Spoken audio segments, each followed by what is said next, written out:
And joining me now is House Minority Whip Steve Scalise and Phares, Fox News national security and foreign affairs analyst.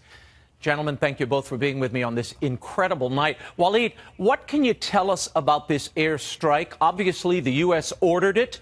What does it mean? And tell us about this general. This is a man responsible for 17% of the U.S. deaths in Iraq. Go on, fill us in. Yes, absolutely, Raymond. What has happened tonight is stunning. This is a really preemptive national security strike by the United States against a network headed by Soleimani, who is in charge of Iran operations in 4 countries, at least, if not beyond, who was preparing, according to reports, a series of attacks against U.S. diplomats, military, and others, and who was coordinating with the heads of pro-Iran militias in Iraq, in Lebanon, and other parts as well.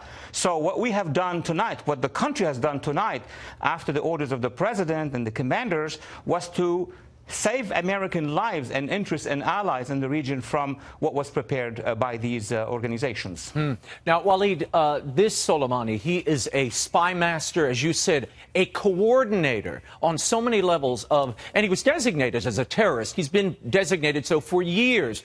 Here's the question. Why did it take so long? I understand from reports the Obama administration had blocked any intervening or assassination attempts on this general. Look, for the 8 years of the Obama administration, we knew that very clearly since 2009 till 2016. There was one goal of U.S. foreign policy.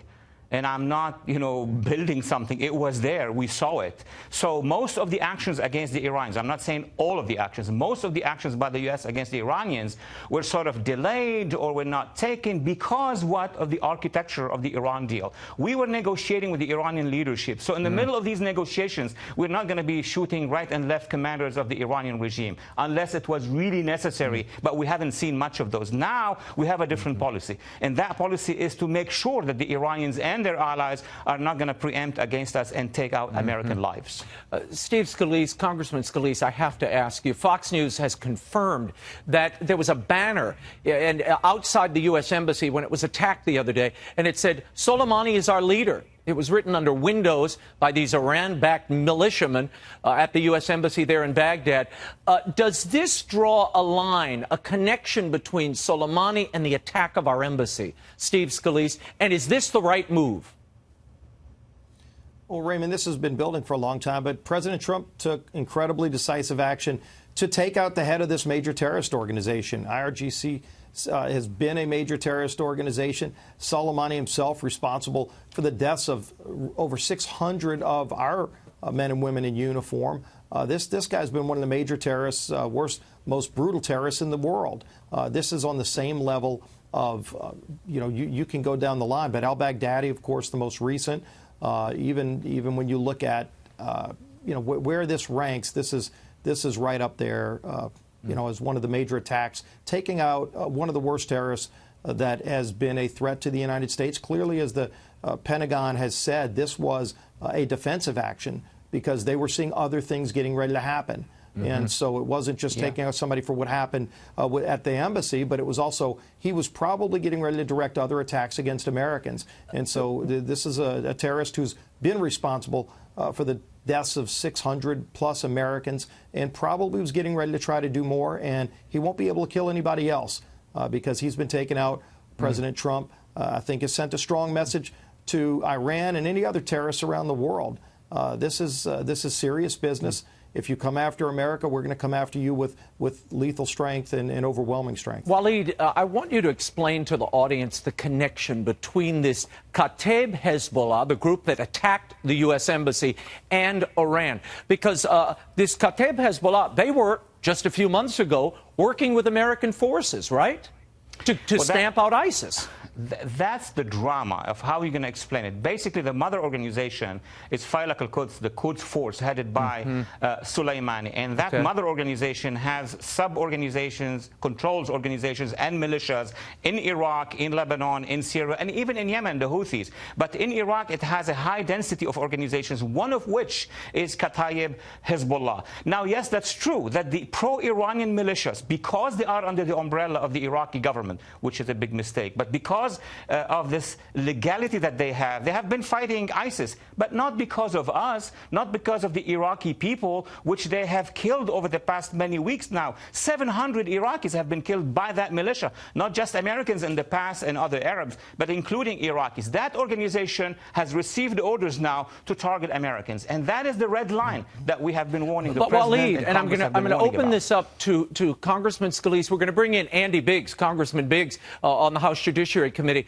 Is there a concern, particularly, I'm going to direct this to the congressman, is there a concern over the last few years we have trained fighters in Syria who later turned against our forces, and it seems we're seeing the same thing here. We trained this group, they helped us fight ISIS, and then they suddenly turn their guns and their training on our troops. Are you concerned that we're moving into that same position again, or into that place? I'll start with Congressman Biggs.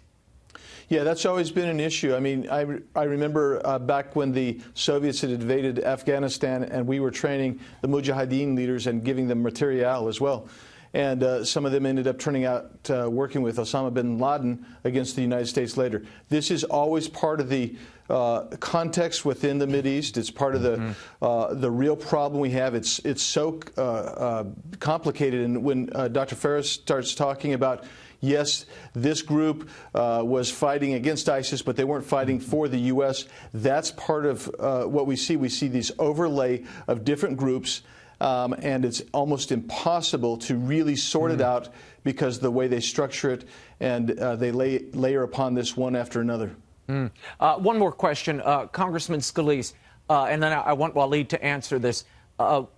Is there any concern? What can we do at this point? We spent $1 trillion in Iraq to turn it into Iowa, or so we were sold 16 years ago.